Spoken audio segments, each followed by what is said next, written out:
Just wanted to put out a quick video on different ways to hold your sticks. There are two grips that are most commonly used. The first being match grip, in which case you hold both sticks in the same way. And then traditional grip, in which case one stick is crossed over while the other one is held in the same fashion as the match grip. The first one that we will approach is the match grip. For this, the process is the same on both hands. As we move along the stick, you'll find that it will pivot differently as we grab it. The further up the stick you go, the less power and less control you'll have over it. The further down on the stick you go, the more power you will have, but you will also lose control there as well. For most people, it is about a third of the way up the stick. If you're using Vic Firth sticks, the flag on the side is actually a really good marker as to where you'll put your fingers. We're going to hold our stick in between our index finger and thumb and place it right on that point. This is going to be the pivot point from which you move your stick. The object is not to use our arm, but to use our wrist instead. What that's going to look like is this. You will be able to move your stick without having your arm move at the same time. Our two fingers here in the middle, your index, our two fingers in the middle, your middle finger and ring finger, are the only two besides your index finger that actually do anything. These are going to gently wrap around. You can see here, there's some space. They're going to gently wrap around your stick, but they're never going to grab onto it. Your pinky doesn't really do anything, and you can just kind of let it hang there wherever is most comfortable.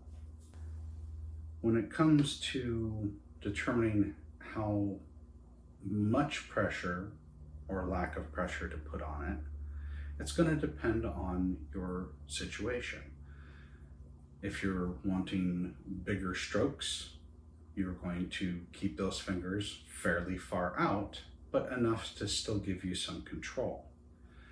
If you're doing faster, tighter work with your sticks, the further you're going to bring them in. You will still have some movement there. You always want a little movement, but you're never going to have it clamped down. In practice, your stick should be able to move within your fingers, and you'll notice right here that there's very little gap. Most beginners tend to hold their sticks like this, but this will allow it to come up and get trapped up here. I recommend closing that gap in a little bit to prevent it from doing so. The second grip that we're going to talk about is the traditional grip. In this case, like I said before, your right hand will play exactly the same as it did with the match grip. Your left hand, on the other hand, is a little bit more complex. Here, this area across your hand is where you'll place your stick. I find that it will come pretty close to the same position that our match grip did, but just near your thumb, right in there.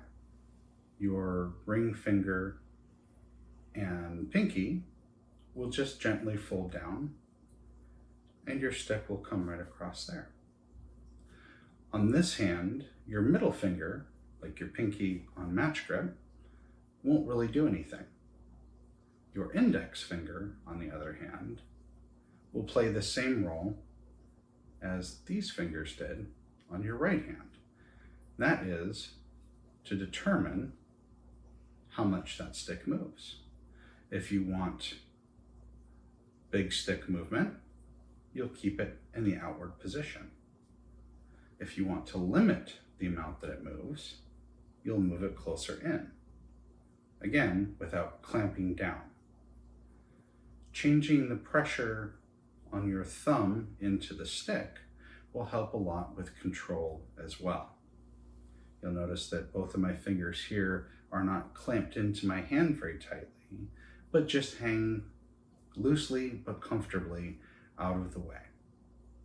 They just provide support for the stick and minimize any crazy movement there.